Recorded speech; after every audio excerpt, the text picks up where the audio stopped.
Hey guys, this is Courtney from Willow's Bloom, and this is Dylon, our resident historian, and Ricky, who is our resident astrologer, along with me. And why don't you guys go ahead and introduce yourselves? Ricardo Zivar.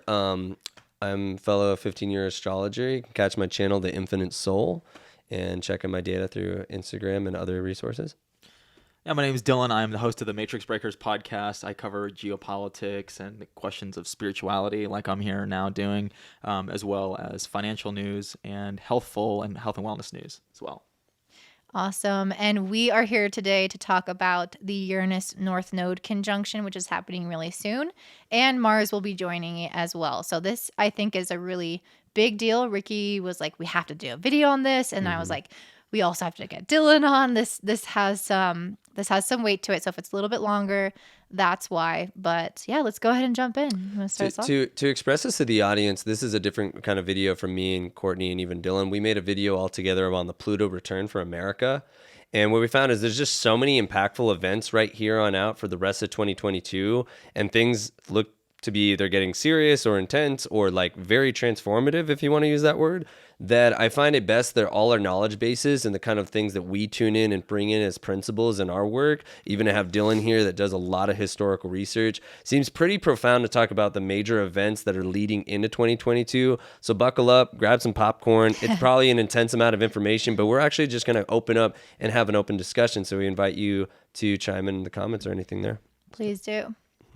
All right, so let's go ahead and just lay down the facts first. So we are about to experience the Uranus North Node conjunction. It's pretty close right now. Actually, do you know what degree it is right now? Right now, Uranus is at 18 degrees, which even that I want to kind of get into. I actually believe this is the final degrees Uranus is going to go to. So we've never seen this. We've never reached this far before it goes retrograde. And the North Node is at 20 degrees. So they're pretty close.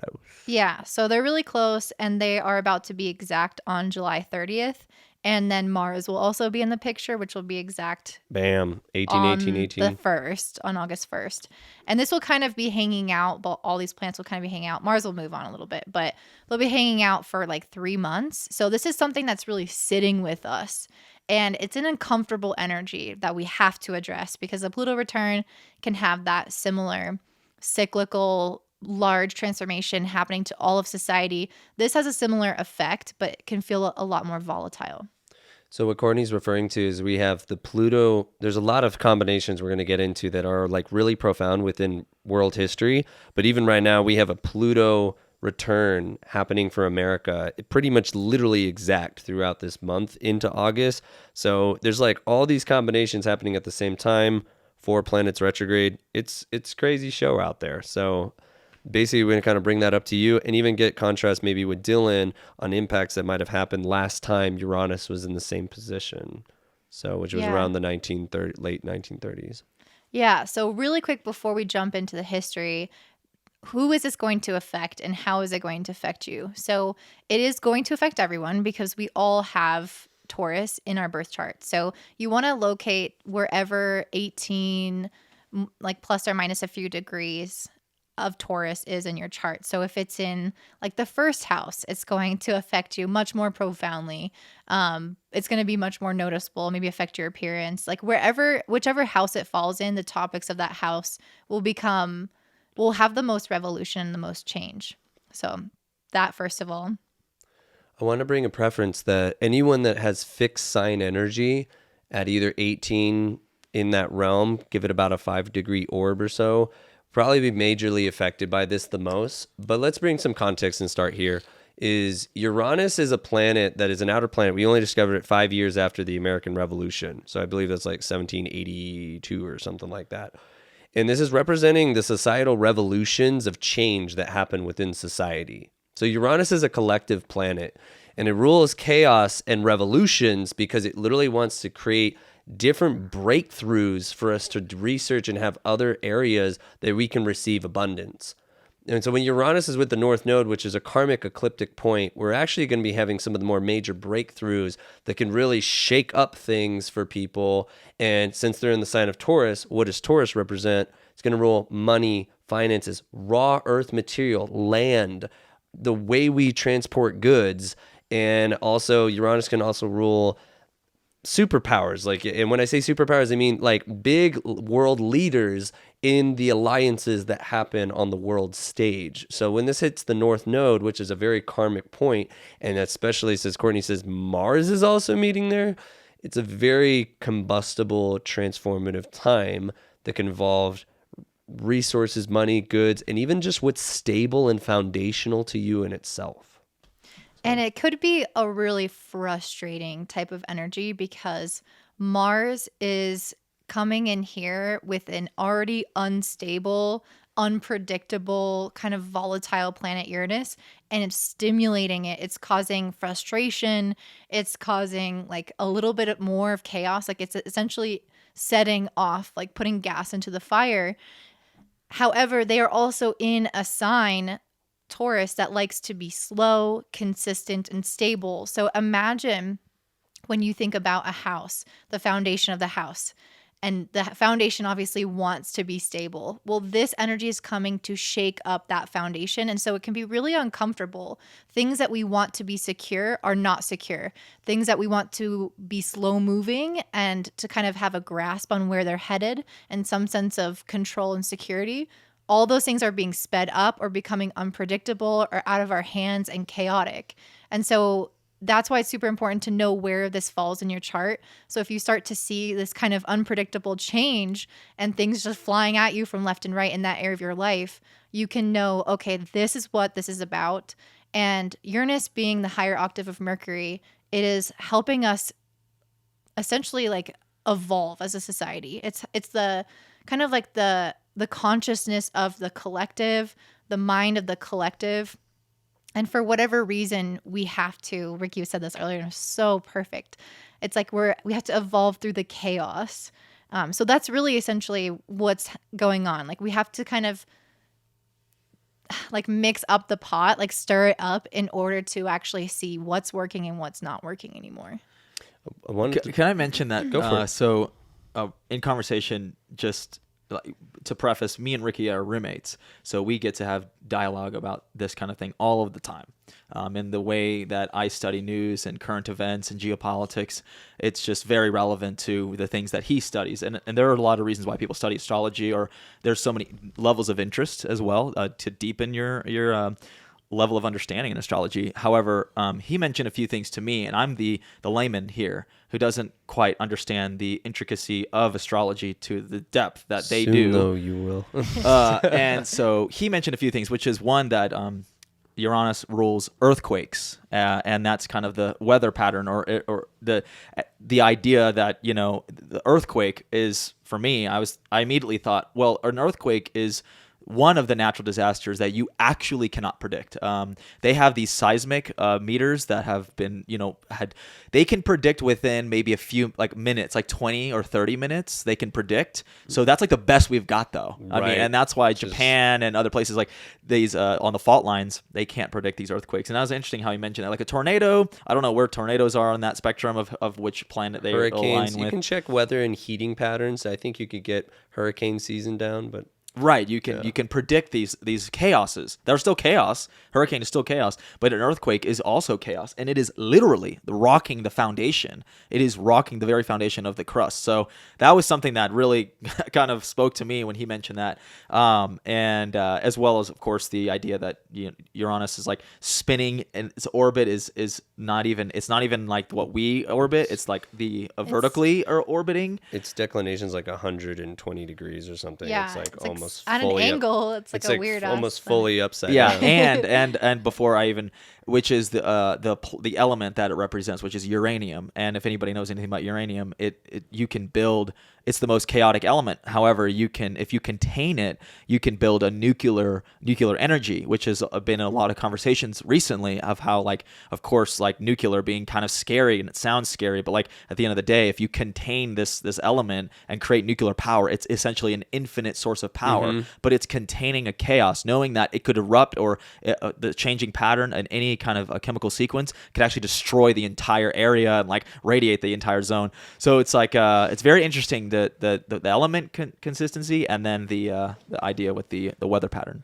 I want to share this. So me and Dylan get to shoot the shit all the time. And like basically from Virgo perspective to Sag perspective, I'm always looking out big picture and he brings this like micro. It's just so awesome to get the contrast of data that's happening in the physical as much as we have an astrological lens on it. So we get to like have these conversations all the time. Why not bring them up to basically when he's talking about World War II, I'm doing my data about like what the heck's like happening with the whole Uranus thing. So it's just awesome to bring this into conversation, to share this.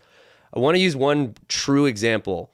Uranus in 2010, the day of, it entered into the sign of Aries. Now, to give you a picture of what Uranus energy looks like, it created an earthquake in the ocean by Japan, and it hit the Fukushima nuclear reactors that created one of the biggest, they don't talk about it enough, biggest nuclear disasters in history. But by Uranus principle, there's no way we could have predicted that. Not even the best astrologer ever, because Uranus is like inconceivably from an equation we can't even calculate. And so it's like, oh, it was an earthquake that happened. Oh, but it made the tsunami. And then the tsunami and the damage, it hit a nuclear reactor. And then it's like, and it was like, holy good God. Like, you know, and Aries is kind of like that symbolism has a lot of interpretation, but just to give you an idea, that happened the day of. And I'll never forget that to use as a Uranus effect. To bring it back to the present, we have Uranus and Mars meeting on the North Node. And we got to share something. Last time that Uranus was here in Taurus, it's considered fall. It means it's the worst position for Uranus to be, and we'll break that down. But this was in the 1930s, pretty much around the time before World War II is about to begin and the rise of Hitler and all those world powers that are happening. Mars is also detriment in Taurus. It moves really slow. It's like a freight train. It takes a long time to get going. So the things that we're trying to embrace for stability are going through an earthquake. And they're karmically related to you getting to the grass is greener on the other side, because North Node in Taurus, believe it or not, is insane and doomsday is this all wants to look in South Node Scorpio will make everyone feel like the world is ending or what, like blah. North Node Taurus reminds us as the medicine is actually that the grass is greener on the other side. So what transmission are you going to go through? And I don't know if you guys, I'm going to use real cute movie preference and send it back to y'all, but I don't know if you ever seen the movie The Croods.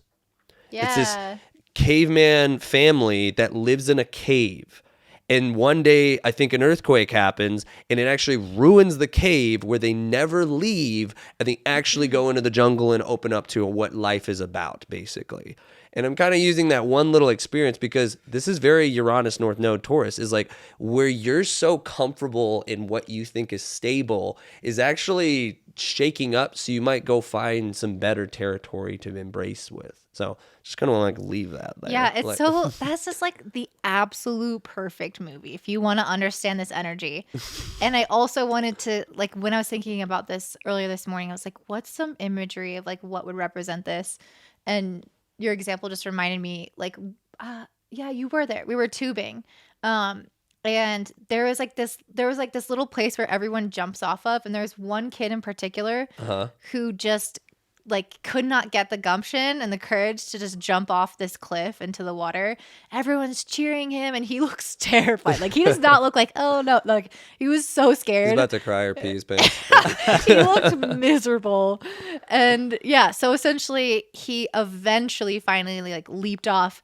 And to be honest, he was like swimming back. He still didn't like look very happy.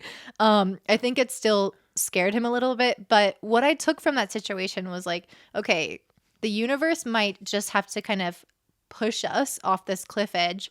We might not enjoy it. We might not even enjoy it right after, but what we learn from it, who we become because of that experience, like this kid will then go on to remember this years from now, that time he jumped off the cliff. And like, he might not enjoy it in the moment, but he'll be proud of himself for making the decision to move forward, which is really all we can do in this kind of energy. It's like the universe closes all the doors, opens one, and pushes us through. And we have no option but to move forward. And so the more you resist the change, which is why these planets are in detriment and fall here, because Taurus resists change, The more you resist change, the harder it will be. And many of us will resist a change because of the sign that it's in, because it's scary to have something so foundational and so important for our security and survival become inconsistent, unstable, and change. Like, you don't want to not know where your food is coming from tomorrow. You don't want to know if the roof is going to collapse over your head. But it's like, we have to move through this as a society, this breakdown, this chaos, in order to understand ourselves a little bit better and hopefully not repeat history, which we're going to talk about in a second. I want to share one statement. I want to throw the mic to Dylan because I'm really interested to hear what he's got to say around this time period, because he's like a awesome walking encyclopedia of knowledge and connection of human nature. But something about Uranus is like, I wouldn't insinuate to think that you need to worry that some earthquake's going to happen, but I will just say that like Uranus with the North Node is kind of like, this needs to shift. And I can also think of like potted plants that have had the same dry soil forever, don't want to go through a change, but like, hey, you're not really getting the best of what you possibly can get. And this is why the North Node, we are overdue for Taurus energy. We need Taurus. We have not had North Node in Taurus since like the 80s, I think. I'm not getting the date perfect, but we need to remember our value and remember that life can be better and remember that we're able to receive something better. And if it's got to shake up the pot for you to go get it, it's probably the medicine we've all been looking for. And if it looks a little bit chaotic and destructive, look, there is a higher purpose to this. I cannot speak it to such, but Uranus plays that principle. And I had a personal experience in my life that was a car accident that wound up being quite benefic in its properties. When it looks like destruction, believe it or not, something is coming in to make better headway for you to have better stability, better resources, better value, and connection to your environment. But to throw it to Dylan really quick, I'm just kind of curious. Last time Uranus was in Taurus, it was kind of that time around World War II. So it's 1934 to 42. 1938. Pardon me. But we can also kind of look in that realm because Uranus, pardon me. Yeah, you're correct. Yeah, like Uranus is in Taurus through that whole stretch of time.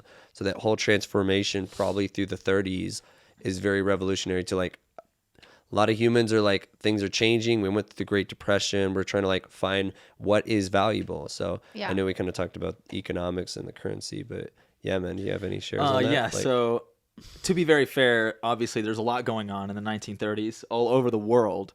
However, you could say that, and this is another cycle that we can come to understand. If you ever want to read a really interesting book, it's called Changing World Orders by Ray Dalio.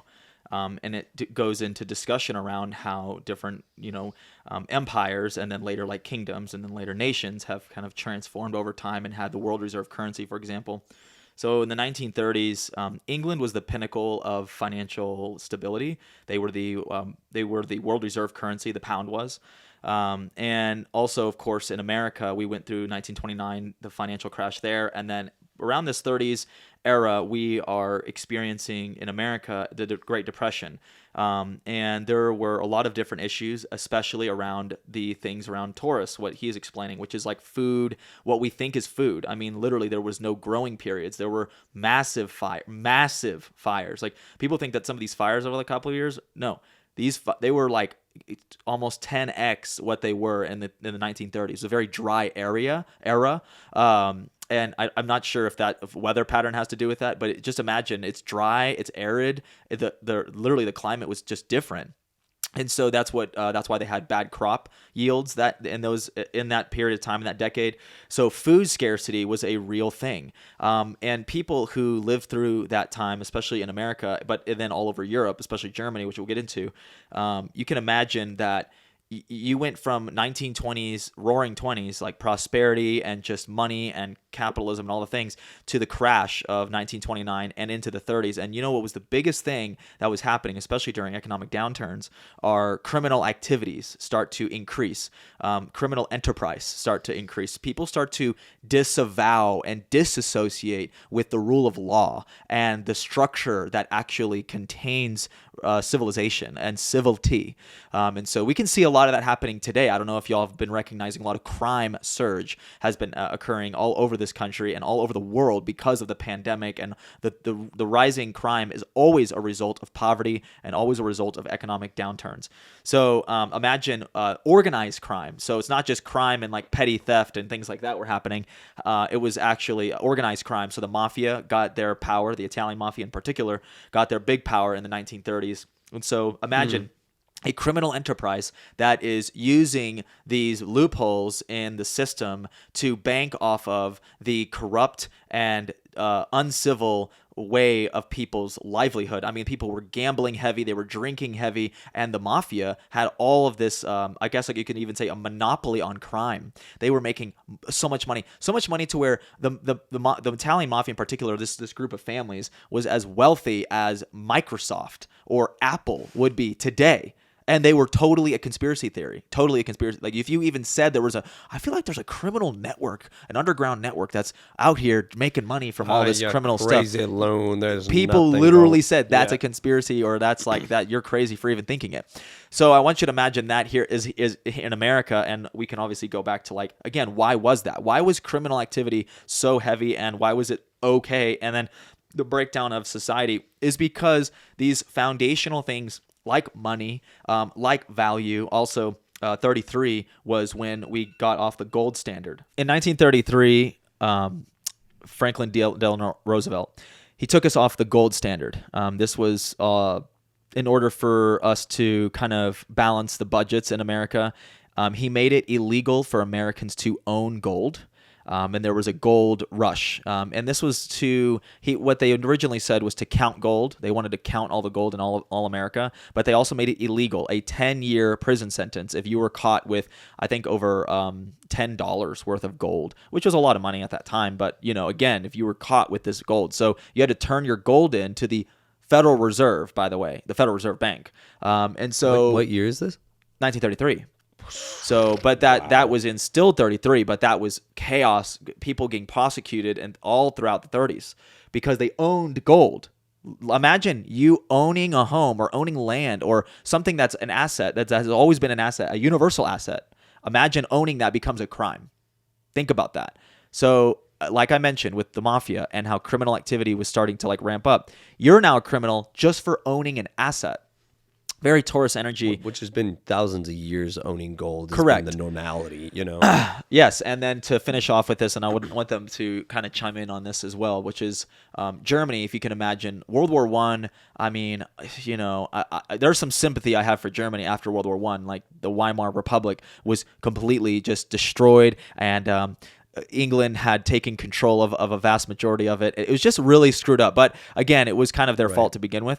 However, with that being said, the Weimar Republic was collapsing officially in the 30s because they had kind of a bounce back period. The Germans are some of the hardest working people, and they actually ended up doing okay. But then they ended up eventually their dollar collapsed in the 1930s as well, and the Weimar Republic collapsed with it, and that was the rise of Hitler, which was also a very powerful force in Germany, which was wonderful for Germany. I mean, at the time in the 30s, it was Hitler was on Time magazine.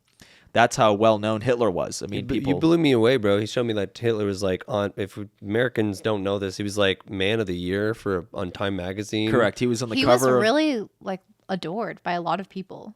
Exactly. He was rescuing Germany from their financial. Totally. Like, they were plummeted. The Time magazine article was written about the recovery of Germany and how the Weimar Republic, the Wehrmacht, I forgot what their dollar was called, something, so whatever it was called, it literally became meaningless, just meaningless. And so this rise to power in this chaos was a rise of this man, Hitler, who just encapsulated the German people. And to be fair to Hitler and to what he was doing, they built a whole new idea, a whole new system in Germany. I mean, that's why they were going to take over the whole world. Think about this. Transportation, he mentioned. the Autobahn was built in around that 1935, 1936. Big project, but it was a big highway system, never seen before in the world. And it was big enough, obviously, to move military weapons and supplies, as well as having planes even landing. That was the whole concept, to have planes and cargo land on the highway itself. So the way of transportation was changing because of the car and the innovation of the car at that time. So, I mean, while that's happening, and then going into, like, of course, 1938, 39 was Neville Chamberlain it was the Prime Minister of England, and Neville Chamberlain is literally Joe Biden, like literally just a very weak-kneed, very kind of like not so aware person of the geopolitics of the time, and he just wasn't the leader that needed to face what Germany was becoming, this behemoth. And so, if you can imagine, like, there's also England, which was this most powerful world reserve currency, like undisputed champion of the world type of thing. And it was being led by a weak leader. And Germany and the Nazi party saw the weakness in that. And that's why they were able to take the initiative, take over Poland and start to invade Poland and all the things. And this was the rise of Churchill exactly during this time period. So it is a really chaotic place. And like to go into all that history is interesting. But I'd love to get some feedback from what y'all think about it. Yeah. The one thing I want to remind people is I saw this image in a textbook, and I just don't know if people recognize this, but World War II, the currency for Germany, I remember kids were bringing wagons full of money, like wallpaper. They were using their currency as wallpaper. That's how meaningless the dollar was. So it's just kind of recognizing where the value system is for Americans, because that was South Node Uranus. This is now North Node Uranus time. But in that part, all these things are changing. Here, we're removed from the gold standard. You know, we're having to absolve things to really find what is valuable. So, like, you know, I don't think some of these methodologies work. We're not advocating Hitler did the most ethical of things, but there's also this area where it's also kind of fixing that area where there's kind of loopholes in the value system. So I just remember that image of just like a child coming with a wheelbarrow trying to buy, I'm imagining a soda pop, you know, and like how meaningless the dollar was. And I feel the American dollar and fiat currency should be also being recognized on that track record. Know your history involved with that, because now Uranus and Taurus is going to wake up. Hey, what is valuable? And I just think that's kind of going up with the goods and the famine and all that other stuff. Uranus is rocking the boat in that essence, but I'm kind of curious if Courtney wants to share. Yeah, I feel like it's so important to think back to why someone like Hitler, who nowadays we see and we're like, how could we have as a people ever let someone like that come into power, kill people, like the atrocities, the level of control, the manipulation, like the propaganda. How could something like that happen? And you think back to the circumstances of not having value in your finances, to having, you know, world powers shifting and being unstable, to not having food, you know? And I think this is the whole idea of Taurus, is that once we have our base needs met, Taurus can then get not philosophical necessarily, but a little bit more so. It gets expansive. Like, what are we going to put meaning and value into in our culture, in our society, and everything like that? But if we don't have the meaning and value and security and all those things in the most basic fundamental areas, we lose those higher values because there's a survival instinct that kicks in. And so the fact that Uranus is on the North Node right now is giving us more of an opportunity to maybe have similar situations present themselves, where we are having food plants burned down, having infant formula be contaminated and really hard to come by, have economic collapse and recession and stock market falls, like actually having a huge strain on our resources, just like we did at that other point in time. However, now that the North Node is here, we have a potential to make different decisions. We will likely still experience that scarcity mindset, that survival instinct that could make some people resort to crime or could make us kind of lose our humanity. However, the North Node hopefully can give us enough energy to move forward in the right direction and to reconstruct our value system so that it's not completely based off of basic needs. And we can learn to do things differently this time where we can be self-reliant, which is Taurus energy. It's very scary when the system begins to collapse, when you are reliant on the system. We all are reliant on the system. But if we can become more self-reliant, which the North Node in Taurus is trying to help us do, then the degree of chaos can be mitigated by our own ability to be in some level of control over ourselves. And so I feel like that is like the really big difference here in history, is that we are seeing elements repeat itself, but the North Node is giving us another alternate way so that we don't just keep getting stuck in these same cycles over and over again. I really love what just Courtney dropped in. To the context, what's so funny is during that time, like I was sharing a little bit, Uranus was by the South Node in Taurus. We actually needed to go transform things. This is backwards. South Node is in Scorpio. So a little bit of context. When the South Node's somewhere, it's on a hyperdrive. And the problem is, though, Scorpio sometimes, and it's the lower vibration of the South Node, can get us to grasp for things for some unknown security. It's gripping onto jobs that you know suck, but you're just getting it because you need the job. It's hanging on to relationships and situations because it's a death grip on something that's bringing you the security. North Node Taurus on a societal level is trying to get you to go pick the top shelf things in life. And if Uranus got to quake up what you think has already been stable and kind of kick you off the dry riverbed into a flush garden, it will do that. The problem is, though, the funny thing is I've noticed transits with the North Node not always are necessarily fun, but they are always inherently, in my eyes, highly positive in the long run. You know, we had a Venus retrograde on the North Node. There's a lot of relationship dysfunctional things that happen, but it got me to see the truth into really what was going on. And to be honest, I'm now a year or two from that transit so grateful about what happened, you know? So the thing is, if you stay stuck in a placement where we're going to stay with the fiat currency, we're going to stay with the situation. A lot of people there's a lot of crime that's happening and a lot of like gun violence and stuff. I want to point this really, it's to the expression of people do not feel secure. I think, you know, I'm not going to use a Joe Rogan phrase, but he really was like, people leave some like meaningless, upsetting lives that are striving just to survive.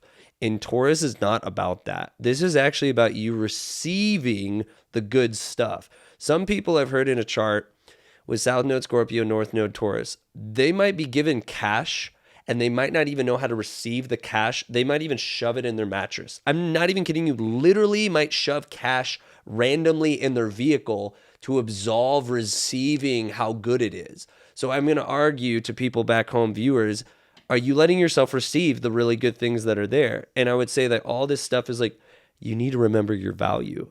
So when you get to a societal level, is this really the best that there is?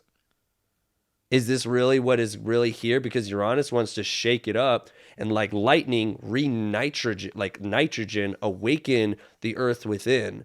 Where are you planting yourself? And so this is kind of an exciting time, but I also just see it getting a little hairy because we're all run on this system that needs to go through change and transformation for us to move to the next level. Yeah, if you're pretty much experiencing this feeling of like lack or, you know, obviously shaky ground, I mean, everyone is going to the gas pump and is like, wow, you know, that's the thing. And he's mentioned before about Uranus being a collective experience, at least because there's a lot of probably planets that can reflect more internal experiences. It's a super outer planet, so it's affecting everyone as a society. Right. Yeah. So everyone is experiencing these kinds of changes, which is kind of like the best part about it, is that we're all in this together in a way. But it is still chaotic, and it is helping us question the way we do life and the way we do energy and the way we do food, right? The way we go about even geopolitics and things like that. Again, everything happening with the U.S. dollar and all these things. Because I didn't even get into like current events, which we can dive even more into. Yeah. But yeah, like, you know, everyone that is experiencing it together. However, by like learning this right now and knowing that this will pass eventually, as Courtney was mentioning, like we have to know that it is chaos, but there's definitely going to be some place where you'll have a major change. And I think that ultimately you'll be able to create a much better life. Like, this is definitely what we all need as a society. And I think the important thing is to be aware of both elements. Like, this is affecting all of us. We see it in our society. It's kind of overwhelming sometimes. But then also looking at your chart, what house is this falling in? And doing a deep dive into the value and the meaning of that area of your life. Like, am I truly living up to my potential in this area? Like, what do I really, really want in this area? Because right now, there is so much energy ready to just kind of explode the status quo that if you don't intentionally decide what you want to replace what's there, it's almost like you're at the whims of Mars and Uranus, which can be destructive and uncomfortable. But if you are like, this area of my life is going to undergo change. This is what I want. And then when things start exploding all around you, you're like, I have a plan. I know where I'm going. I know my higher value system in this. And you have some kind of like goal or vision to keep you moving forward. So there's a very personal relationship with this planet that you'll also be experiencing. So not letting yourself just get overwhelmed by the fact that society is kind of going through this. And I mean, you can get overwhelmed, whatever. You can do what you want. But like, if you also want to take advantage of this on a personal level, you'll dive into where this is affecting you. I have a question. So for Courtney, where is this falling? Like, what house is this for you? This is in my 8th house. Which is? So I personally, the biggest things that I tend to experience with 8th house, because I have Venus there, is quite a lot around like fear of betrayal and trust and intimacy, like being vulnerable with others, as well as things related to inheritance and like Legacy. Yeah, like money from, yeah, exactly. Legacy, but also like financial money from others. And that's been like the biggest way that's represented in my life. So I could see those things becoming really uncomfortable because the 8th house tends to bring about crises. Is one of the hardest houses to have something like, oh, it's already chaotic. Let's put that in the house of a crisis. Great. That sounds great. So yeah, I'm probably going to be not very happy for the next in those couple areas months. in particular. What about for Ricky? So I'm willing to share there. I want to say this for the viewers out there. I want to speak from my own personal modeling, but I also want to relate this to a societal level because that's even more difficult to kind of pinpoint. But for myself, as a Leo rising, this is my 10th house. And to be honest with you, I've been kind of like, here's the thing with Taurus energy. If you're going to go make an apple pie, intense silence. You want to go pick the best apples. And this is a Taurus principle where people need to own their value. You don't throw yourself a sad violin and go get the sad mopey apples. I'll make a pie out of this. No, like if you're going to make jewelry, let's say you're going to go buy your beloved's wedding ring. And I guess more a masculine potentially thing, but like, you want to go buy the best gemstones. You want the ring or the value that it holds its essence. And this is very Taurus, Venus, Earth. Having Uranus in my 10th house, it has changed my disposition of who I am and who I can be over and over and over again. And I'm going to be honest, I've been the little kid because I have some Scorpio energy of like, no, I like this thing. I don't want this to leave. I like this thing and I'm happy. And it's like, get rid of it, Ricky. No. And I get rid of it. And then you put a luxury pillow next to me. I'm like, okay, never mind. This is getting okay. Like, so like Uranus is a medicine that I advise people to receive more than they think that it's bad. It's like, it's again, and I know you have 8th house and 8th house can potentially be a little bit racking, but to be honest, it's about energy you're receiving too.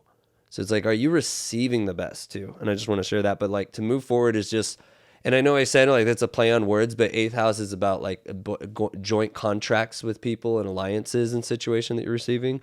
So like there's these energies that can rattle us up. But I just believe like I'm going to keep using this analogy, but like honestly, any plant, I had a money tree. And if you take a plant from its original housing, it's going to go through shock, the plant.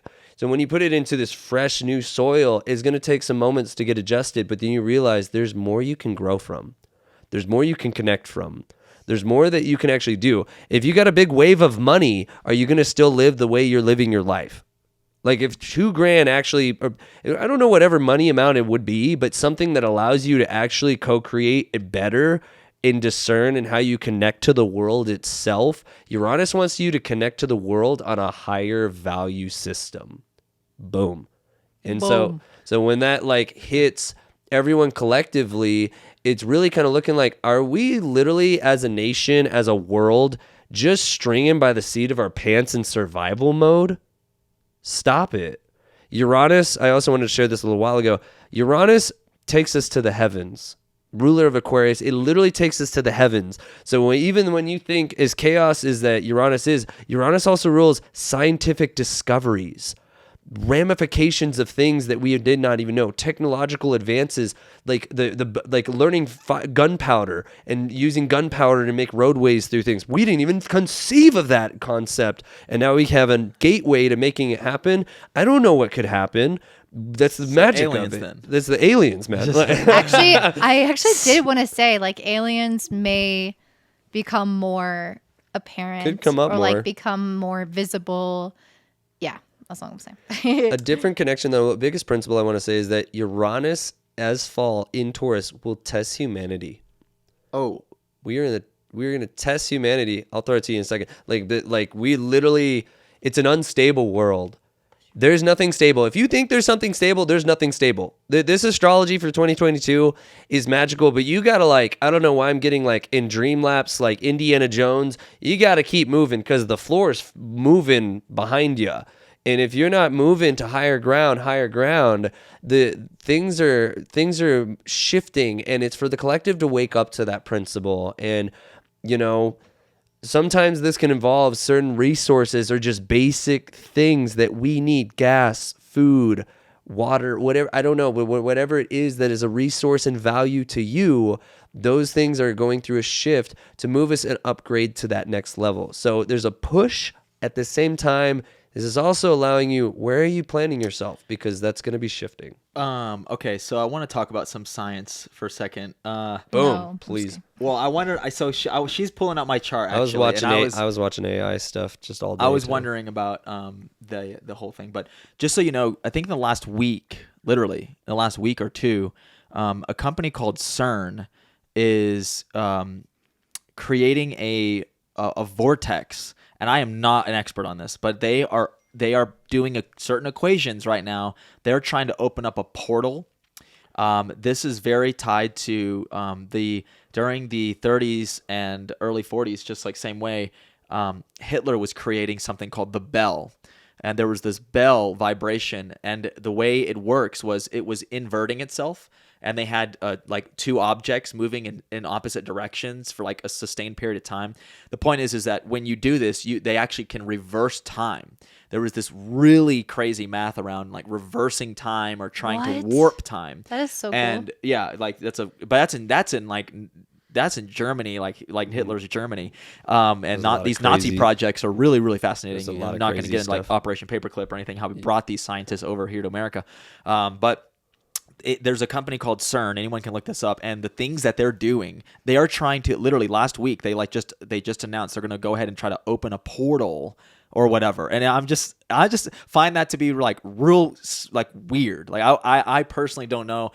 Should we be messing with the metaphysics? Let's do it. Of like our reality, you know? And then like, how does that go on? Okay, but I saw some meme of some girl that was like, yes, I trust myself with the photon portal. It was like a giant tube, looked like something out of Iron Man or the Hulk or something.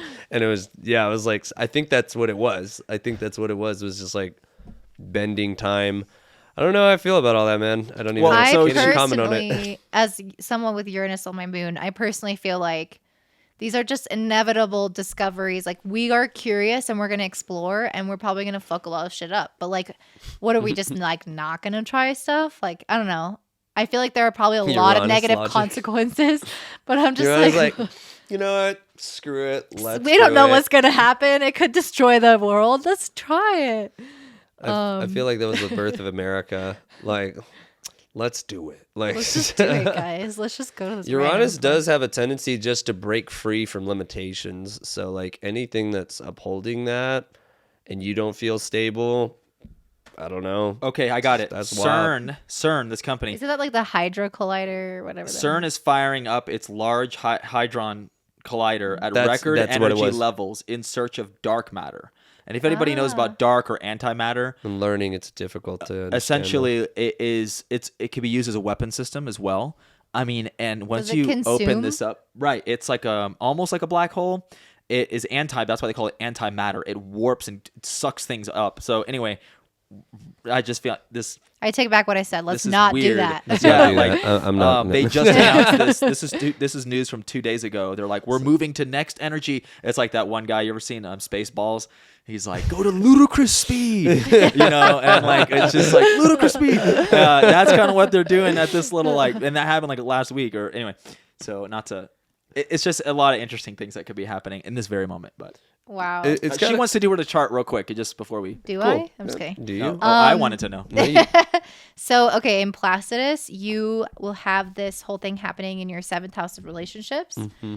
In whole sign, it will be 8th house like me. So, yeah, relationship area, other people. That means that sometimes even all this stuff could be happening like to other people in your life.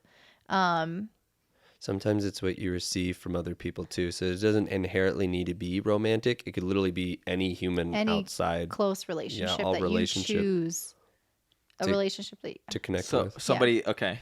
So it could be me or Ricky going through something like with you, or we're going through something individually, and it just like because you're in like some type of relationship with us, you're impacted. Right. Or it could be like that the dynamic is impacted, or yeah, it could be also something to do with like law and like contracts and things of that Me and nature. Courtney are gonna get filthy rich, and we're gonna spoil you with cocktail drinks. That's what's gonna happen. I'm just kidding. That's right. But I mean, like Uranus 7th house is gonna be upgrading this field of where relationships and things are coming from the outside. You're rooted to things, and the relationships that you have are like having some. This is like, going to be I on your literally- south node, and it's going to be trining your sun.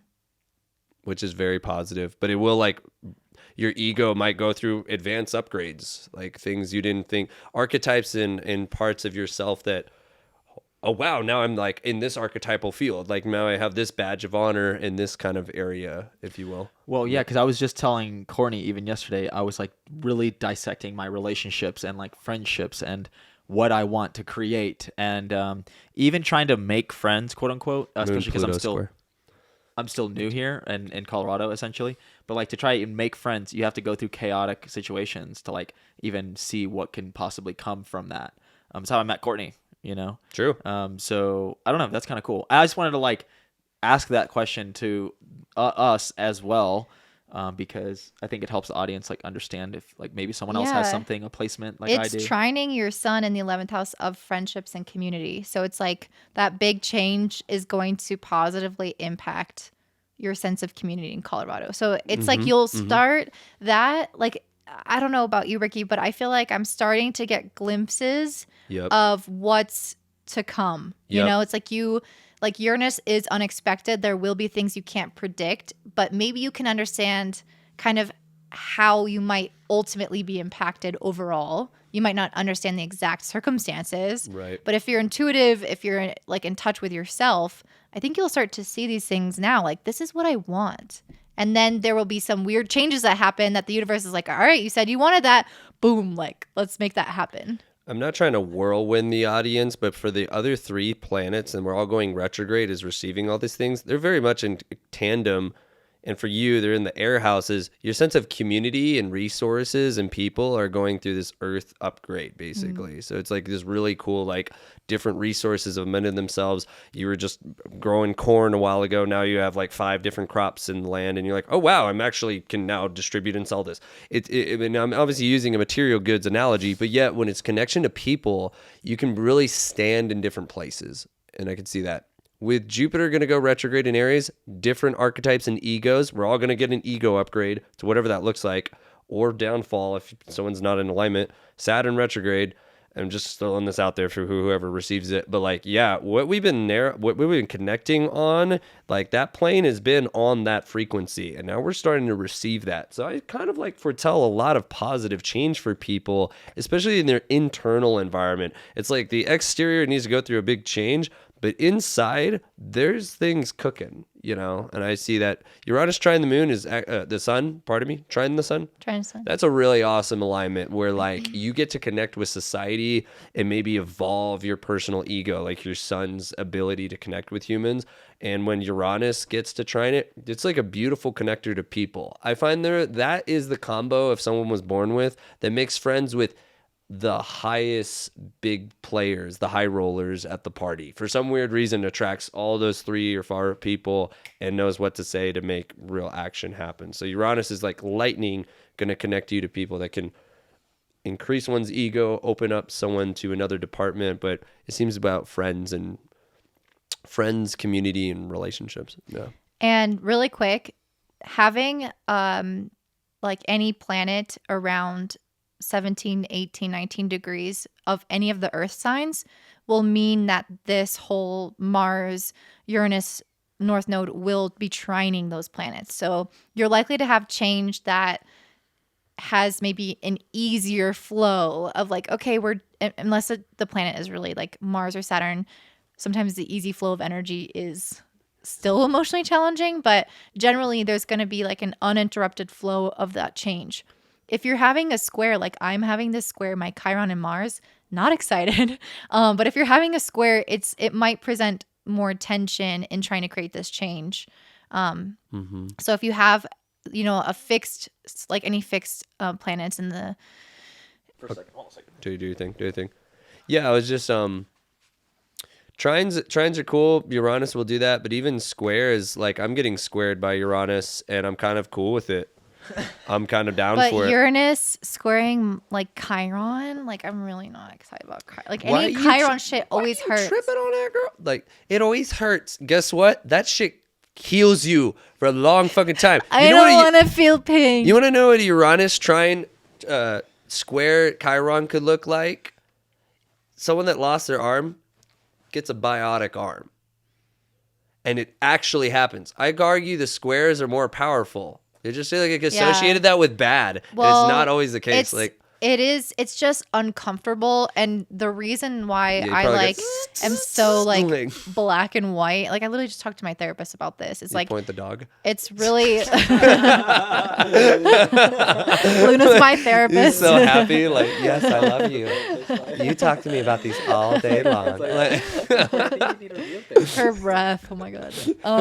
Good thing I'm sitting closest. But my therapist and I were just talking about how it's like so fucking uncomfortable for me to like feel, for me to experience like challenging emotions. Like it overcomes me and it overwhelms me. And that's why I like when I see certain things coming up in astrology, I'm like, oh, I'm going to feel a lot. I'm just like, ooh, like I don't want to go through that. I don't want to. But then it's like those are the things that are training me to actually open up, to be vulnerable, which is what this whole 8th house thing is about anyway.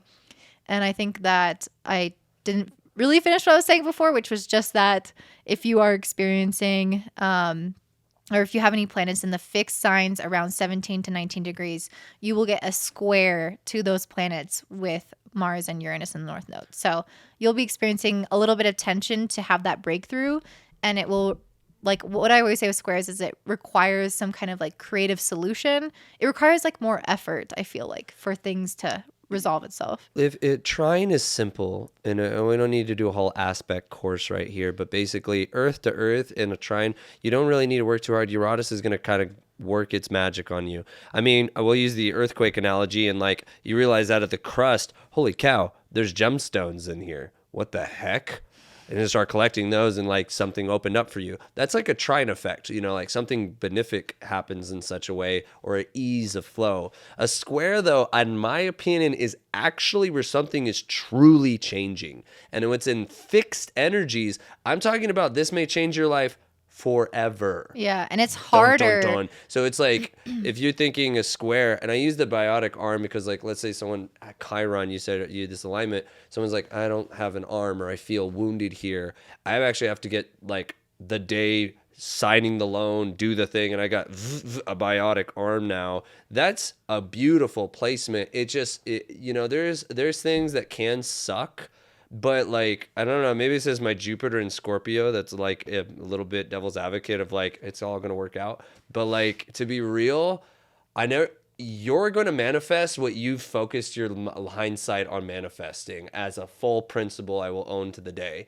Some squares, though, are going to be just more difficult because if it's like, this is your stability home structure that needs a change, I don't want this, your ego is getting really, it's going to suck. You know, I won't lie, Uranus in the 4th house, that's difficult. Like, means you're not, that's an emotional disrupting place. That is very much probably my little cave that I love is going through an earthquake process and I need to go find a new home. Now, the home might be the best thing you ever did, but I can imagine that sucks for anybody. You know what I mean? And I use the 4th house because it's an emotional, It's a very sensitive sensitive place. Yeah. Yeah. Yeah, and I think having a square in particular with fixed signs, there is an immobility already to a fixed sign. There's like this steadfastness of like, I have this really ingrained aspect of my personality, It's part of you. resistant to change. And then there's a square that's like, nah, bitch, you're going to change that shit. And it's like, I've been trying to change it. And then this whole situation erupts and it's now. like, it's now or now never. It's changing. Like, Yeah. in the present versus I want this to change. When a Uranus comes to square a planet, it means, oh, it's happening now. Like, Yeah. it's actually happening. So those are the things that feel intense. Yes, exactly. But yet you leave it's like leaving the mental fixation on like, I want things to change. And now they've shown up and you're like, you know, like, but it's, to Ricky's me, an actor. that's I am like, I just embody that moment that you're going to experience that actual change. And when the transit's over, you're going to look back and be like, wow, I just went through all that. Yeah. Thank God. I got the surgery. I pulled the needle out of my foot. I got rid of the toxic relationship or something. I'm not saying I went through that, but like, that's a huge thing with Uranus and Taurus for a lot of people. South Node Scorpio. That's a huge thing. And we're in the eclipses of Scorpio and Taurus. We are going through life won't be the same after 2024, in my opinion. But Can I add the more like current events thing? Because like, Yeah. I think that you know, everyone is experiencing these like radical shifts and changes. However, also because of everyone experiencing this sort of collective decline a little bit, especially like inflation and like things that are, again, the tangibility of things, the infant formula, like what? This is my baby and I don't have food for that. But it also, guess what? That moment actually helped breastfeeding become like another thing that was like, why did we actually divorce from the thing that was Natural. real? And I know that there's some people I who have a can't lot to breastfeed. say about that. Yeah. Like, But I don't know about also, there are people, I saw this thing going around even in that chaos, was like how to make your own baby formula. And it was like really actually simple ingredients that were organic and healthy and And then I decent. also read articles was like, do not do that. Yeah, well, So, again, like, Again, proceed with caution because Dylan is not a mother. But For sure. he's, can't you know, invalidate the man that does research, but of course, no one's questioning. but the point is like even in that circumstance though, like it's almost like returning to what was normal back then, right? Like again, we've had babies for ever Thousands. since we've been alive, and Exactly. there's All the been time. some level of feeding these infants that was very attainable and simple and not so difficult, and so it kind of helps us recognize the simplicity of things, and like we don't actually need this structure that is trying to force us into their own, it's the renegades, the innovation that comes from the chaos is fucking awesome. It's evolving through the chaos. Like it's exactly what it is. Like the financial system, like everything that like people have this for whatever reason. People go to their jobs, they go and get their 401ks, and they think that little piece, and then Social Security. I mean, what a joke. Like they take a piece of their paycheck and they put it like some government fund that's going to pay you when you retire, and then you take another piece of your paycheck and you put it into the Wall Street. And no one's winning besides the people, the Wall Street, the investing, the hedge funds there. And the government never really gets to pay that out at some point, and life expectancies are less, blah blah blah. The point is like, the Wall Street collapsed. Like if you just look at your Apple, like it's all red. Everything's red. Everything's just, if you look at month long, year long, everything's going down. But yet people, maybe you don't, but a lot of people in the normal world, they believe that when they buy a stock, they understand that there's some risks. However, when you buy a U.S. bond is now decreasing. The inflation on a U.S. bond, if you bought a U.S. bonds are every 5 years and 10-year terms, and foreign governments buy U.S. bonds in order for them to use it for trade. That's what we're doing with the world reserve currency. The U.S. bond market has now started to collapse. So you think you're like, okay, and by the way, you can put your money in U.S. bonds and not get it taxed, for example. You can avoid taxes legally by buying U.S. bonds. And so but again, you don't get your money back until 5 or 10 years, depending on the term. The interest you get back is like 1 or like 2% interest. But inflation is 7% a month. So people like foreign governments filling up this much while it just draining. Right. It's like you got a hole in your gas tank and you keep filling up and you're questioning what's going on. Yeah. So like that is the concept of what people are. So the Wall Street market falling, that's going to fall and come back up and kind of have its own flows. And these 30-year flows are more positive. Like the stock market grows 30%, blah blah blah. The whole Wall Street gambit. I get it. However, when the U.S. bond market is collapsing, foreign governments who believed in the country of America, they're looking at it like, we need to reorganize the world. And to kind of top that off there is a changing world order. If you want to learn about this, YouTube Changing World Order by Ray Dalio is a 42-minute video. I made Courtney watch it and she was like, nah. But the point is like, it's very educational, explains how world orders change, and it goes through culture, innovation, education, like all the military, all those things.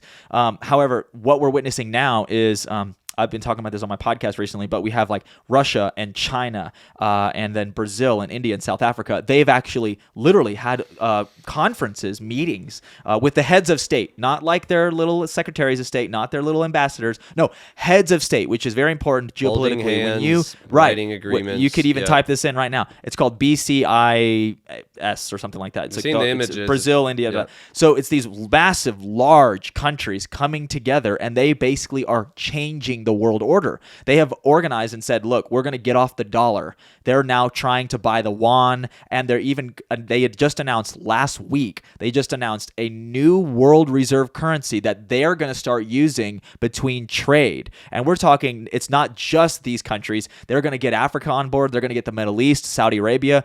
The petrodollar is essentially going to die. This is like America's Pluto return. It's happening right now. Like, we are experiencing this transformation, and the world is watching, and other nations are watching. And these are not good nations. Like Russia and China. Chinese Communist Party is the most destructive organized crime syndicate ever. And then Russia, the oligarchs there, and like all the old Soviet Union, communism, and all those things is not a good thing. And for them to organize and be like, America has lost its way. It's gluttonous. It's like not even productive anymore. They don't even produce anything anymore, but yet they're leading the world.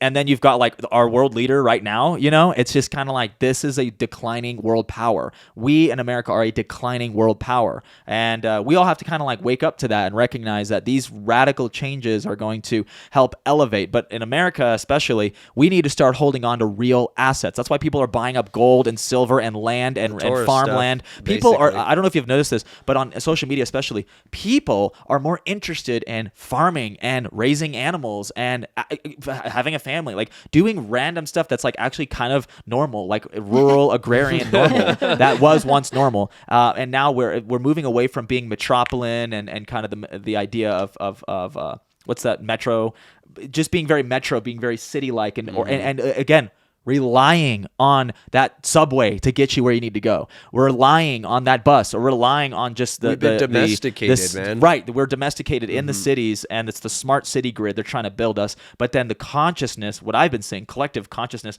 has been like, actually, I want to grow my own garden, and I want to do things that are natural and organic and that like give me peace, and I want to just be out in nature. I mean, we get to experience that in Colorado, and we get to resonate with it a lot.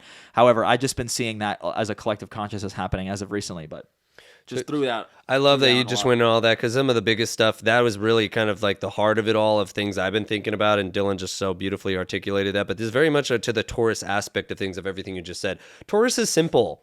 Taurus is not too complicated or having to be all glitter glam kind of stuff. It's actually like, hey, what do we need? Land, food, clothes.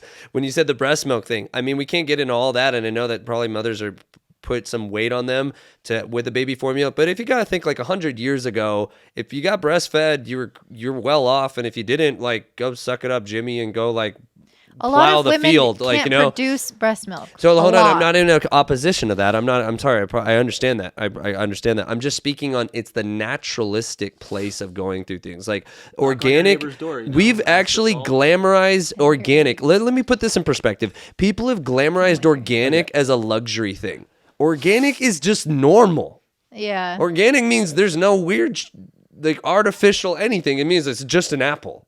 You know, it's just organic. And that's kind of very Taurus. bougie. Is Taurus. It's not bougie. We've made it bougie. We've You done want this a real apple? BS Bougie. stuff.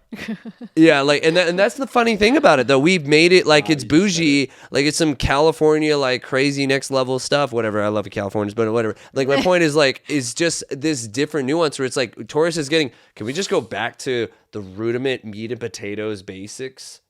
Just go back to what it is, like the What gold about the standard. vegans, huh? The gold standard. Tofu and potatoes. Oh my gosh. Go ask your ancestry if you're vegan. But that's my I love you guys. I'm not against you. So my point is, though, just what Dylan's saying is like we're kind of getting back to the rudiments of like what is really foundational and what lengths do we need to go to just get our basic needs met: gas, food, like security, housing, land, whatever the heck it is. So like those basic rudiments that make the world go round are things we need to resource. I mean, we used to think cows was the first currency and Taurus rules the bull. It's just kind of funny to think on that, but like, where is that foundation for you and what are you hanging on? Because I really think we're going to have a swap in that market. You know, I would love to see a currency backed by gold or Bitcoin or something that's rudimentally more foundational in a way that can literally stand on itself. And I hope Uranus North Node brings us that, you know.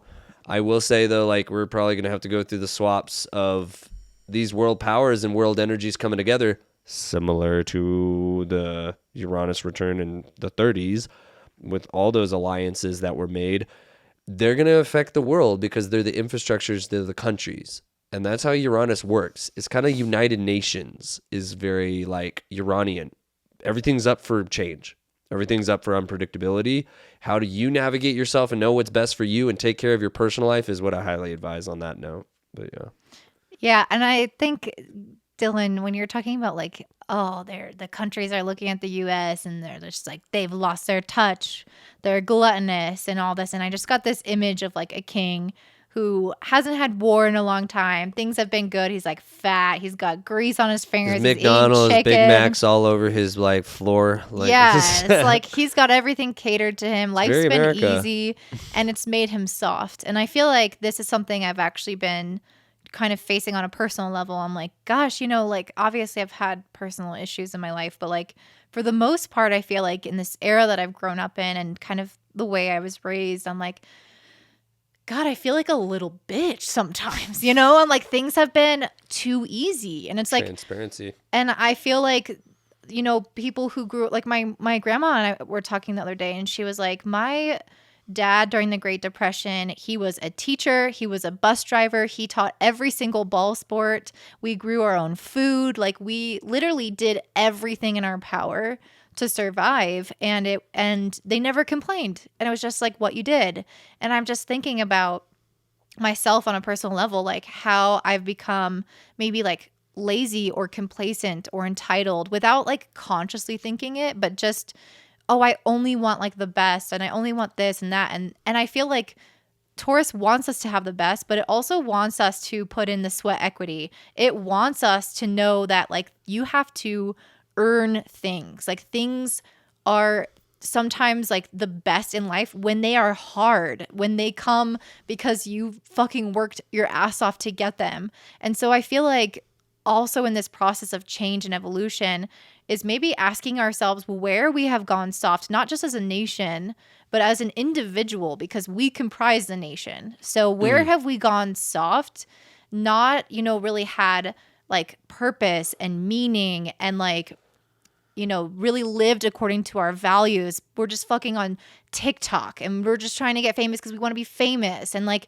can we like really get serious about our lives and work hard for the things that we value and truly want, and to value things that have substance. And I feel like if we cannot do that as individuals and as a nation, the overturning is going to be just like that, you know. And I do kind of feel like we are shifting out of power, which we don't have total control over what's going to happen to everyone, but we have control over ourselves. And so to self-reflect about where you might have become a little bitch could be helpful. So I love that talk so much. Like, you really, one, beautiful. Two, I just thought of Mars and Taurus. We're going to be forced to take it slow. Yeah. We're going to be forced to leave this life of conveniency that is just so easy peasy. We don't even appreciate or value beautiful things anymore. Can you imagine a farmer 100 years ago working hard and getting its crops and savoring every bite of a corn, you know, like just something basic, but like so profound to life in your family and everything itself. And today we just like, yeah, that's good, convenient, throw it away. And people don't even want to create value.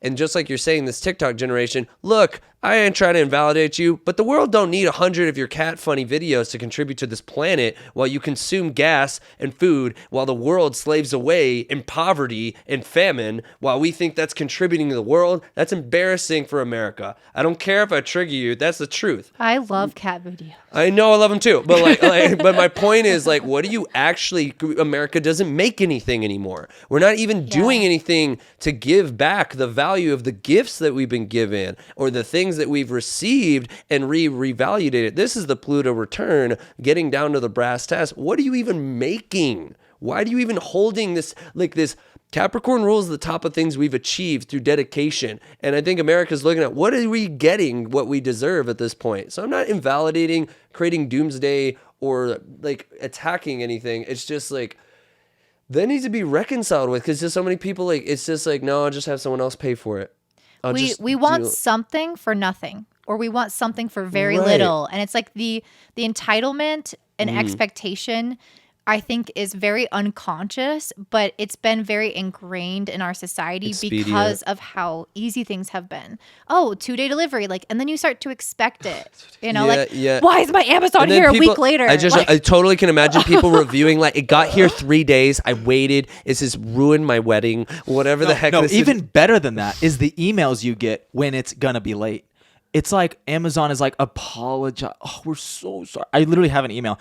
I was like, I don't give a fuck if it's a day later. I'm not kidding. I could read the email. It's like, we are so sorry for the inconvenience of like blah, blah. And it's like, bro, are we really that? The problem here is that we are disconnected from the source, because who is dropping that package off? They are like almost slave labor, running the fuck around to get that at every doorstep, working well into the night. I see those Amazon drivers and I'm like, it's like 8-9 o'clock at night. I'm like, why are they still out? Yeah. And it's just like, we're disconnected from the fact that like the farmer made the corn, and so like he's connected to that process, and so he values it, and we're disconnected from the foundational process of what made that thing or what goes into that thing. And so that's where the entitlement comes from, because we don't have empathy or like context to understand the value of a 2-day delivery and what that does to Betty, who has 6 kids and works till 12 p.m. or 12 a.m.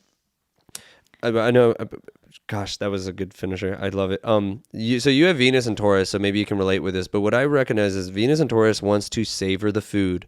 The finest wines aged the longest. They use the best materials and waited the longest to get the best harvest of the things that truly matter. I know you're vegan, but like even the best meat is taken care of and paved and like loved, if you will. If you like, I would hope that's the case. But like, you know, the finest quality of things took a lot of dedication and long pervading value. And that's what Taurus represents. Take your time, slow roast it, cook it well. Don't throw it in a microwave and think it's going to satisfy you, because you don't care about it. And that's something that's we are overdue at remembering as a society. This is why both fall positions, Mars and Uranus suck in this position, are coming on the North Node. It's like, hey, you don't even value taking your time, how enriching this could be, and how much more positive, enriching, and beautiful this process could be by slowing the F down.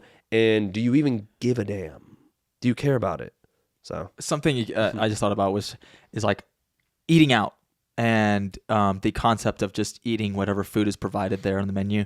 And then lately, the past few years, I've been cooking a lot lately, just cooking. Same. And I've even told Ricky this before. I'm like, I cook the best food. Like, I cook the best food for me. no Lies. canola oil. Nobody's gonna make me more satisfied than myself. exactly what you and want. I honor the process of cooking whatever it is I'm making, and it's gonna be different. I'm definitely not gonna get it anywhere at any restaurant the way I make it.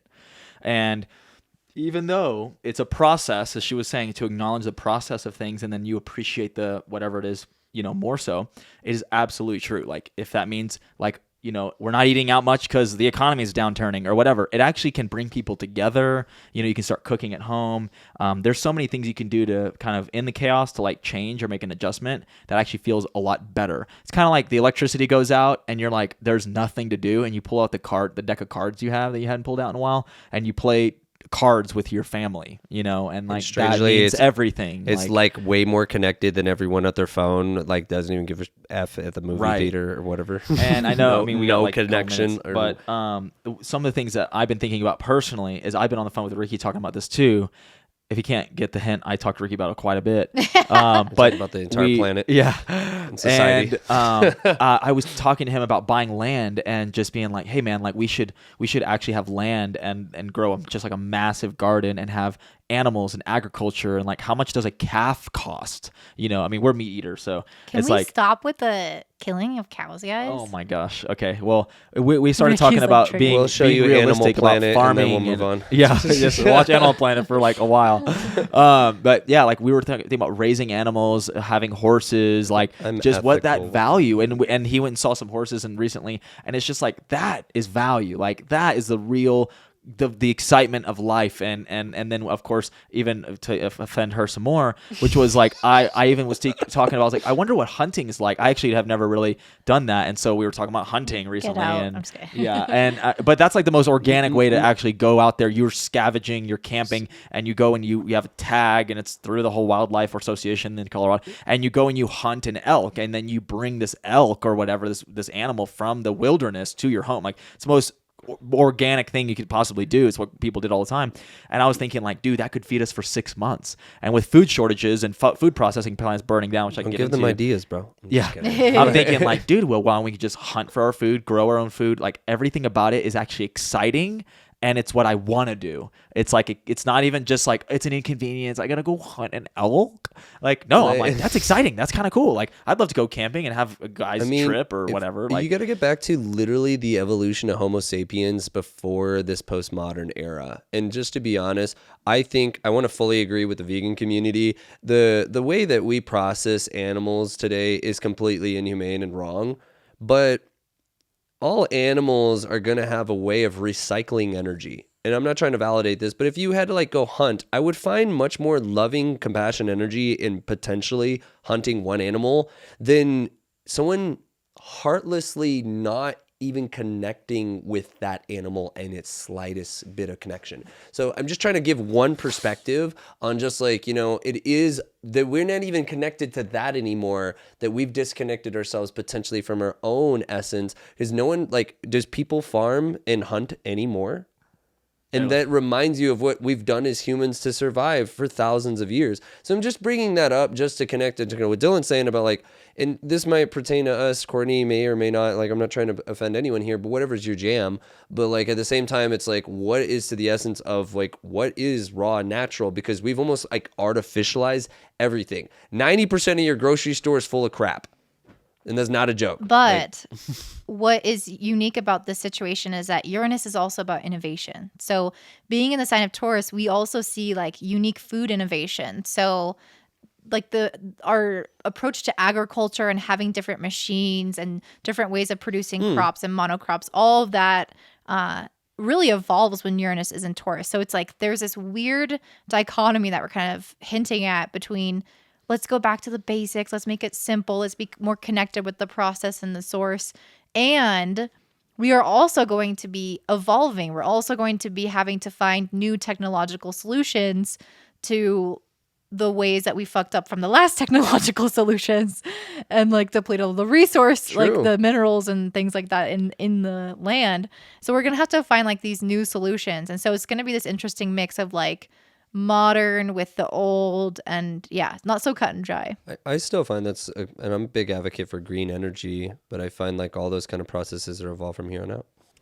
So yeah, we were thinking of like, even though the dichotomy of things that we've done need to be like re-evolved or maybe even like, you know, take a step back on it, like just like Courtney's saying, we probably have technological advances in the things that might need things. So like agriculture might get an evolution to it. I'm really a big advocate for green energy. So I was kind of like thinking, you know, there might be a lot of more profound distributions in that field. I don't know. I definitely foresee electric cars or hybrid cars probably becoming more of a thing. But Dylan, didn't you say that it's like they're not? Were you the one who told me that? I'll say something. stop doing combustion engines or something like that. So, I go just ahead, think the old. I'm gonna let you take it in a second. Yeah. But I think all those things that are doing more naturalistically, that's just what I'm kind of feeling with using the raw elements. I just think is going to be much more profoundly connected to our culture, you know? Yeah. And I think there might be some raw distributive goods. So like, God forbid there was a huge economical crisis. I think we might be using physical things to distribute that, you know, if it's like little silver coins or whatever it is. I'm not really thinking that so much, but I think we need to get back to like raw material and how we evolve using that raw material. Stop making apples bougie. Just get back to how we make more bougie apples. How the basic like the raw materials, the thing that we used to make stuff out of is now like innovative. Like, oh, we're gonna like an eco home made of stone. It's like, okay, why is this like up and coming? Pillows. I was doing research on pillows lately. Do you know that most pillows aren't even made of cotton anymore? They use like, and it's great stuff, but it's like polyfiber optic gel, lucid latex, latex stuff, latex gel, and you're like, there's no fucking pillows made of just like cotton. Okay. Like it's funny you even say that because I've been thinking about bedding recently. It goes off everything. But okay, my girlfriend Casey, she got linen sheets. Oh, and that's she's what I been have. saving for this $250 investment, you know. They're amazing. And yeah, and she's like, I was like, what's up with linen? Why are you, what's going on?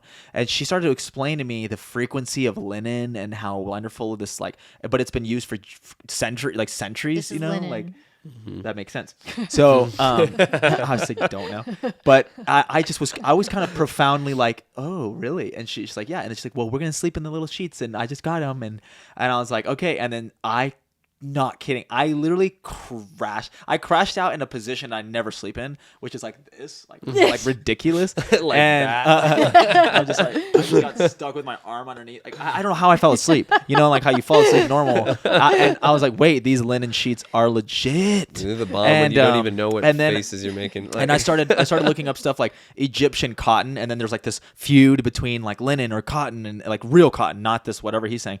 But like, yeah, it's innovative, but which Ricky is like in a box on this. Like he understands how some innovations are just too much. Like I like the basic this and that, and you know he always talks about that stuff like that. I have this little bias where there's some years where we've advanced and advanced and advanced, and then it's like it's just trendy to advance. So they just throw like the most off the wall thing, and we're calling it innovative. And I can't remember, you know, some of that's good, and then some of that's Uranus. Remember, like, take a step back, but it's sometimes you gotta call it. Was like, this was good. Don't break it. Like this is bomb. Like, what are we trying to make now? Like, you know, do y'all remember 3D movies? Like, you remember when y'all would like get the 3D glasses at the theater? What about and the then wear 4D? those? Dude, I had to I went to a 4D movie in Mexico, and the seat was like and like spraying shit, and I literally got so sick I was about to vomit. I just sit in the aisle where people walk up. I was like, "Fuck this technology, man." So that's what I mean. I think what happened to those, right? I mean, Mexico 4D. I mean, that's the next level. But the even like 3D movies, right? Like it's innovating, but like it's just you're running out of ideas, and you just full splurge on something, and it's just like, no, this is not the right thing. It doesn't feel right. And I think I really really reflect on that. Like the 3D glasses, like you're wearing them, and then you're like, I've got a headache after every single movie I watch, you know. And I think a lot of people were they stopped buying those movie tickets, and and that's why beautiful markets can speak language, you know. Like I'm not gonna buy the 3D, I'm gonna just buy the standard. And people started to shift, and then these 3D glasses and the ones they were like wiping them at the front, you know. Here you go. It's just like, dude, this ain't cool. Actually, you're innovating backwards. Like it's like, how about we just stick with standard, like regular. Improve the standard and make that as good as it can.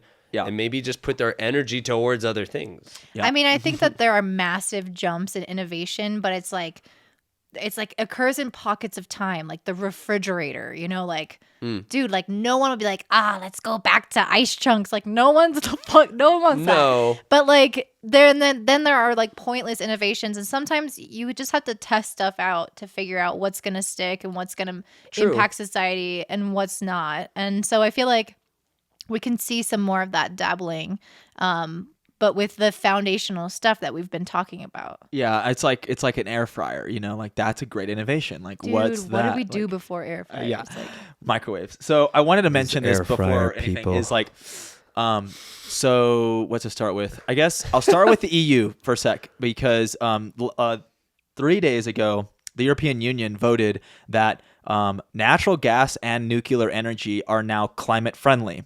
There has been a movement in Germany, especially, has been the innovator since 2000, like year 2000. They have been the innovator in like, we're going wind, solar fully, but then they buy gas and oil from Russia. And there's been this issue geopolitically that Germany is going to side with Russia in case there's some kind of geopolitical conflict in the future. And here we are, where Russia's invaded Ukraine, and Germany is a part of this NATO group, and they're supposed to be sanctioning and they're supposed to be condemning Russia. But in the back end, they're like, hey, but we still need gas. You know, we still need all the things, right? And Russia's at a point. Their cars are still combustion. Right. Yeah. And so like Russia's at a point where they're like, well, we're going to go ahead and like let you freeze to death in Germany, literally. Like, we're not going to give you natural gas for your heating. And so Germany's kind of like, they're like we're backing off of like, you know, putting all this effort on trying to destroy Russia economically. So you have like a lot of this geopolitical stuff going on. And that's why the EU went ahead and said, okay, wait, no, we can start building nuclear again. France, for example, has a bunch of nuclear power, and Germany buys the nuclear power from France. Interesting. So it's like, but Germany says they're leading the innovation for like wind and solar, for example, but they're like, clearly they still need help from other nations to actually sustain. And maybe, again, there's a future where like, oh, there's no combustion engine anymore, and there's all these things start changing. However, when the EU voted, okay, natural gas and, you know, nuclear are legit again, you know, we're not going to like stop. We're going to make sure we do that. The reason why that's happening is because the secret is out, is that some of these more sustainable or energy cycles have been, they're not powering the level of power. They're only powering 30-40% in Germany, which is a tremendous amount, which is awesome, right? Like that's supplement, a huge supplement of energy is coming from renewables in Germany. However, they're still buying the bulk of their energy from other countries or trying to get it from other places. And so again, it's going back to the basics. It's like, wait a second, we're like innovating, we're doing the 3D glasses in the energy world, but reality, we actually should just go back to like some of these elements that have been useful for generations and just continue to do this while we start re-innovating in totally different things. And I don't know if y'all are interested in this ever, but there are like quantum physics and other like energy cycles as well that are like super innovative and very like other sciences that are going to be bringing and powering like fusion energy. There's also like, are the aliens going to give us things that we need? Anyways, yeah. So, and I think that there was that. And then right now, for example, more, again, attacks on the foundations and going back into what people are interested in. All of a sudden, people are interested in what's foundational, right? We were talking about land and stuff and getting all this stuff. Well, I think that this in the Netherlands, the EU also voted that the nitrous oxide is going to be limited, and that farmers can't farm as much as they have in the past. Even though the Netherlands, by the way, if anybody didn't know this was a fun fact me and him learned this week, which was that the Netherlands is the second largest producer of food in the world, exporter of food. Yeah, they're apparently, so small. Yeah, family at the Netherlands. The Dutch are just all farmers. Like, they're just farming all the time. When you say that, it blows me away, because we live throughout Texas, and you just drive fields and fields and fields, but it's all cotton. Yeah. And you like think about like, wait, It's Can't like eat literally? any we can't of that. eat that. So yeah, and so these new restrictive powers have come up from the European Union saying, oh yeah, you can't, by the way, do what you've been doing for generations and generations and generations. So these tractors, well, these farmers, not tractors, but farmers in tractors all started protesting at food processing plants and all over the city, all over the Netherlands. So like they started to just basically, okay, y'all don't want us to work and do stuff and pay for our stuff, then we're going to protest. And there's these massive protests happening around this. And again, it's this attack on the foundations of things like food and energy that have will create poverty, and that's kind of what we're experiencing now. And like again, I am always, of course, open to innovation, and these kinds of things can lead to a lot of innovation. And you do have to have a society that's built off of that, and people get desperate and they start thinking, oh, how do we innovate out of this? How do we create out of this?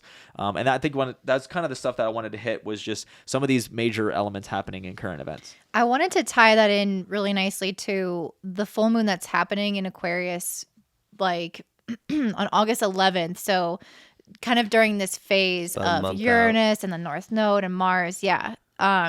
So that will still kind of be going on to like a lesser orb degree, but this full moon is going to be conjunct Saturn and squaring the North Node, Uranus and Mars. So I feel like this element here of like restriction and people challenging, or like authority challenging the way that we maybe want to create change, or even want to create, like, go back to the basics, and that is the change. And like basically kind of everything we talked about, like there can be these other powers that act as like a thwarting mechanism of like, no, actually you can't do this, or we're not going to make this easy. And it doesn't necessarily just have to be government. It could be something in our personal lives where we're like, all right, I'm ready to make this change. But it's like, okay, first we have to end this thing in our life, or we have to quit this job, or we have to do this and that.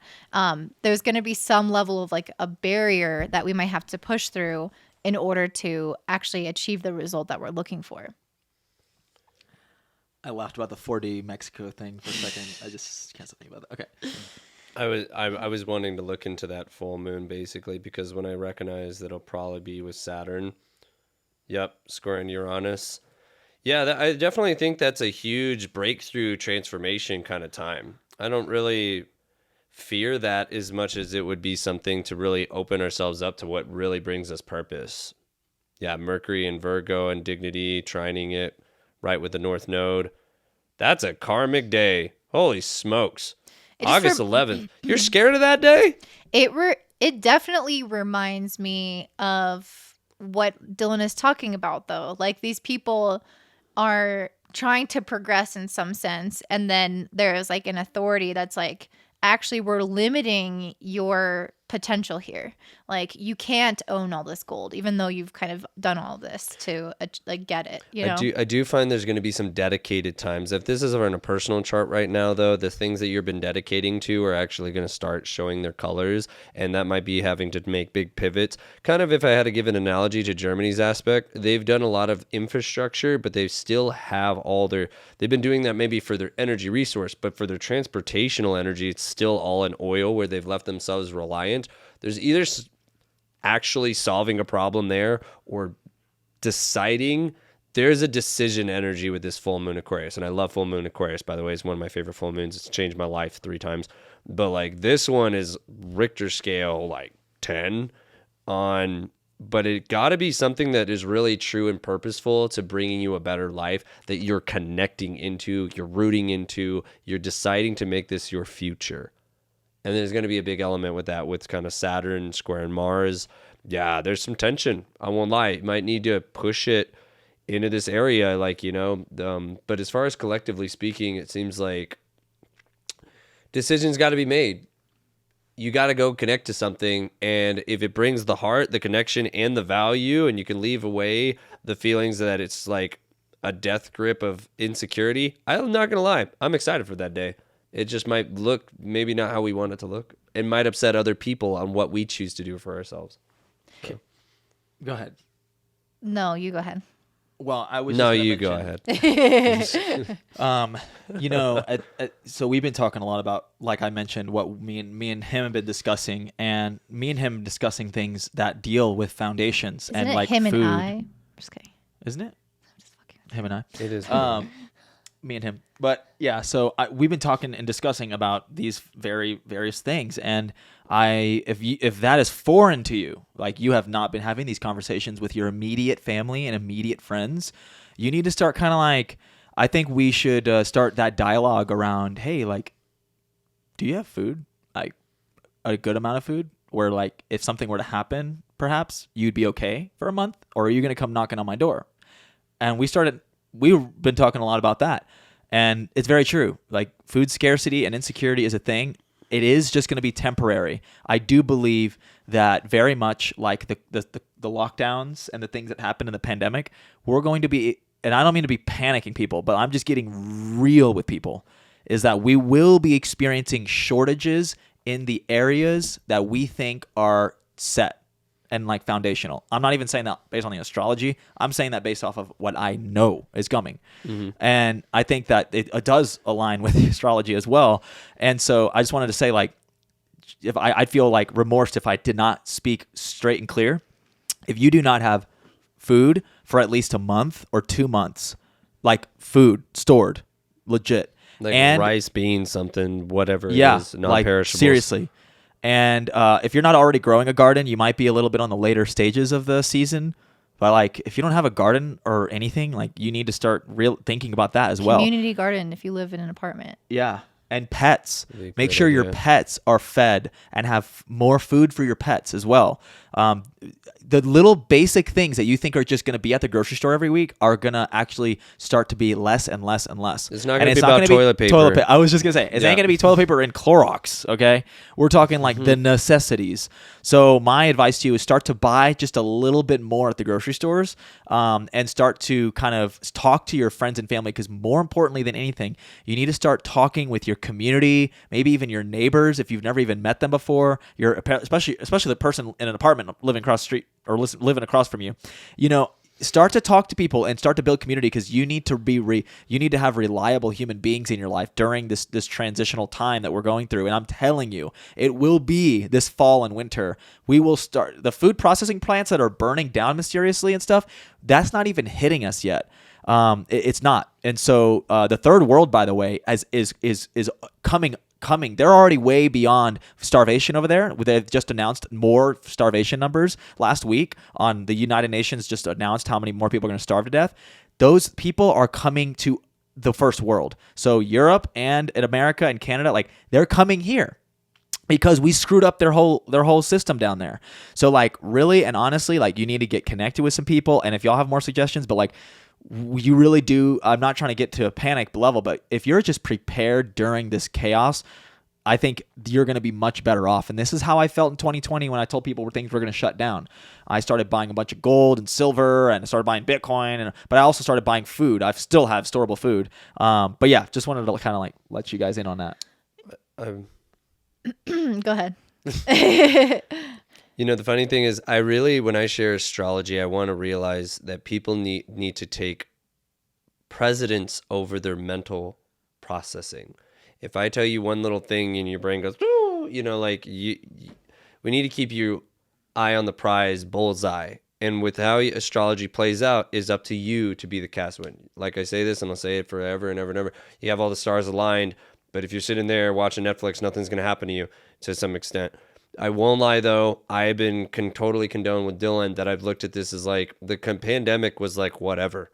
Because in some places, like this is where, we're going to have like all these planets go retrograde. And next year, we're going to have the North Node coming to Aries. And that's a lot of like pushing forward for things that you need for yourself and making sure that you have what's valuable to you. And I'm sure when shit hits the fan, you're going to think just a bowl of rice is damn valuable, worth more than gold, and to some extent.